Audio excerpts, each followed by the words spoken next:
আসন্ন দ্বাদশ সংসদ নির্বাচনকে সামনে রেখে ঝিনাইদহ ৪ আসনের সংসদ সদস্য পদপ্রার্থী মাওলানা আবু তালিব আজ বুধবার ১০ ডিসেম্বর ২০২৫ কালীগঞ্জে এক জনসভায় তার নির্বাচনী অঙ্গীকার ও ভবিষ্যৎ পরিকল্পনা তুলে ধরেন। বাংলাদেশ জামায়াতে ইসলামী কালীগঞ্জ পৌর শাখার উদ্যোগে মোবারক আলী মাধ্যমিক বিদ্যালয় মাঠে আয়োজিত এই জনসভা ছিল জনতার মুখোমুখি আগামীর এমপি শীর্ষক। জনসভায় প্রধান অতিথি মাওলানা আবু তালিব ঝিনাইদহ ৪ আসনের জনগণের কাছে মোট ১৫টি সেবামূলক কাজসহ বেশ কয়েকটি গুরুত্বপূর্ণ প্রতিশ্রুতি দেন।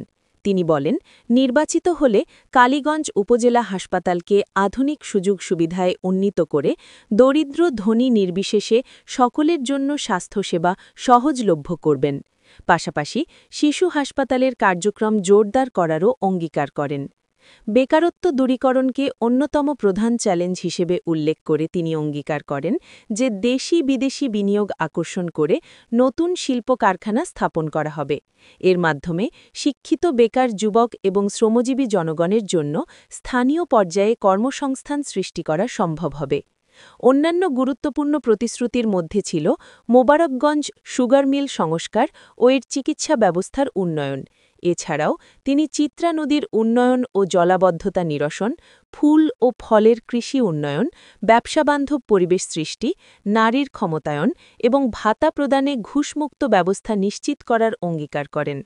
তিনি আরও বলেন, তিনি জনস্বত্বমূলক কাজ দ্রুত নিশ্চিত করার পাশাপাশি কালীগঞ্জ উপজেলা ও পৌর এলাকাকে মাদক ও সকল ধরনের অপরাধ থেকে মুক্ত করে একটি শান্তিময় সমাজ গড়ার প্রত্যয় ব্যক্ত করেন। জনসভার এই পর্বে এলাকার সাধারণ জনগণ প্রার্থীকে তাদের বিভিন্ন সমস্যা ও প্রত্যাশা সম্পর্কে সরাসরি প্রশ্ন করার সুযোগ পান।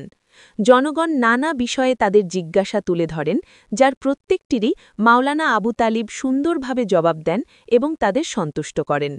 প্রার্থীর জবাব শুনে জনগণের মাঝে ইতিবাচক মনোভাব দেখা যায়।